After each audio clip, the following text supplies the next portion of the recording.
Hello everyone and welcome to Training in My Life. We're continuing crafting Christmas, this time a snowy village. So next on my decorating list is the fireplace and the snow village, and usually I put the snow village at sort of eye level, or I did consider putting it on the top of the fireplace there. But then the fireplace, if I can show you, look, it's quite narrow. It's not very wide, and I like more space to do it. And the dogs were here, well, they'd been here since August when we moved in, and I thought I would like to move them for the Christmas display. Barry quite often sits under the Christmas tree, so I'll move them over there for the moment, and then we can start on the Christmas village. Okay, so now we've got a clear slate.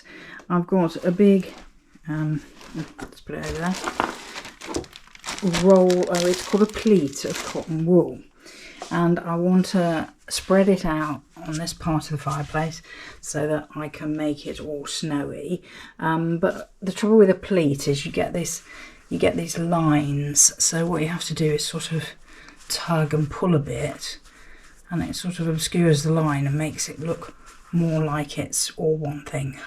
Also, I've got a couple of pieces of polystyrene packing, and I want to use those sort of there and there, so I'm going to cover those with this cotton wool pleat as well, so that there are different levels. Actually, I could sort of join them together in the middle like that. Yes, I might do that actually. Okay, right, so more cotton pleating. Okay, so just spreading that second layer out like that, as you can see, I've now got a hill in the background. And so I now have the long job of getting rid of all those lines in it, and then we'll go from there. Try and show you one-handed how I'm doing this. I'm just like going like that, and then going like that, and as you can see it starts to sort of blend. The line starts to blend. It just looks like lumpy snow, but it stops having those lines where the pleat is.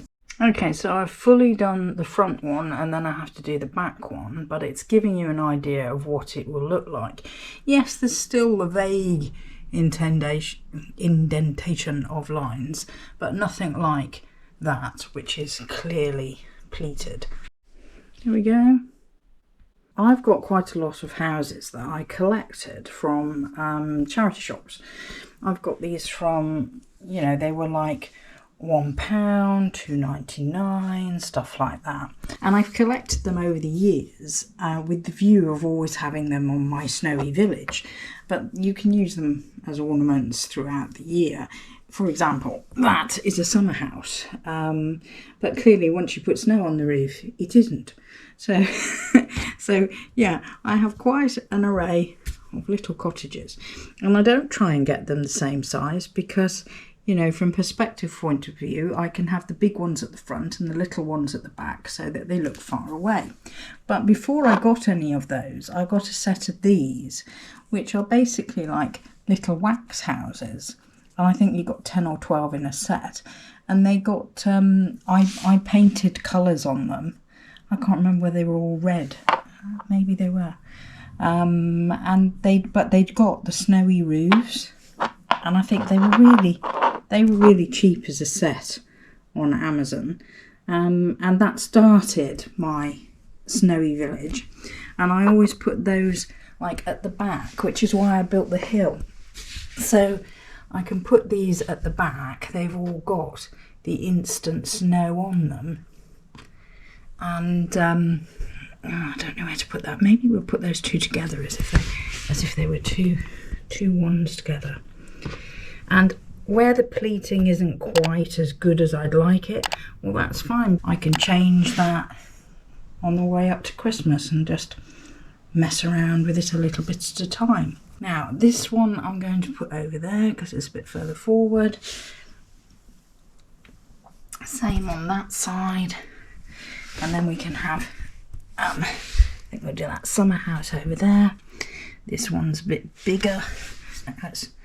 Yeah, there we go. We'll put that one there. And then finishing off with the bigger ones at the front. There we go. Put that a bit further back there. And then I can break up some snow to put on the roof. I also quite like doing an ice rink or a frozen pond by putting some silver foil on, or a mirror. Oh yes, yes, there's this.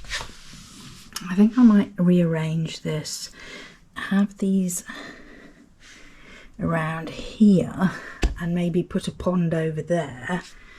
I've got, that was in like a feng shui rake kit sand thing. Anyway, I'm going to use that as well. I'm going to put those over there. See, this is the other good thing. You can just move things around and change them. I think we'll put those two there. I think I might put that there. No, it's the wrong way around. There we go. That one there. And maybe put this one there. And that one there. I think I'm going to put that big there because I'm going to put some snowy stuff on as well. I'd got some little stones that I was going to use as well. I can't quite decide which ones to use yet, but I've got some stones to make a path by the snow. So there we are. I've just cut a circle or oval of foil to place on there. That'll be the frozen pond. Just gives the snowy village some interest. Right, I think the size of stones I want would probably be these. What I wanted to do is sort of put some around, not all the way around, just in sort of different places. For one thing, it's holding the foil down, but another, it gives it a bit of interest. Some different colours in it. This one doesn't want to come out. There we go. So there we go.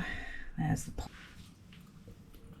These, as you can see, are to stick on parcels like little fluffy snowballs. But I like to include these in the village as well because it looks like something is covered up with snow, and you're not quite sure what it is. So it just gives it a bit of interest. There was maybe something that was covered up with snow. And that's it. Your village can evolve and change, and you can make it different as you go along. It's lots of fun. I like doing it each Christmas, and I always find somewhere else to put it. I mean, I've done it one year where it was just the top of a shoebox and with a couple of houses and a bit of cotton wool, but it's nice. So there you go. So now, if I step back over here, you can see that there's the fireplace and there's the snowy village at the bottom of it.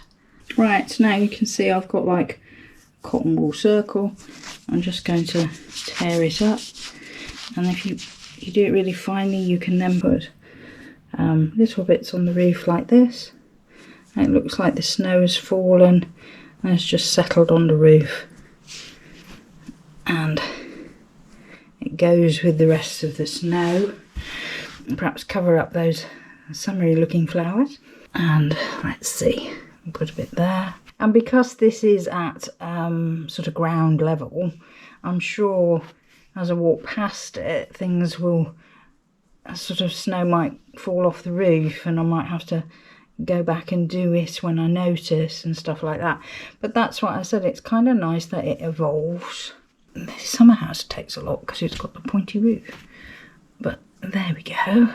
But yeah, these houses are quite often like Lilliput Lane and quite famous brands that people used to collect years ago, and they'd bring out a different one every so many months, and people would go mad to get one to go with their collection, and they'd have them all lined up. People clear out what they've got at home, and this is how these end up in charity shops or thrift stores, and yeah, and then people like me get to buy them and put them on my Christmas village. So that's all good.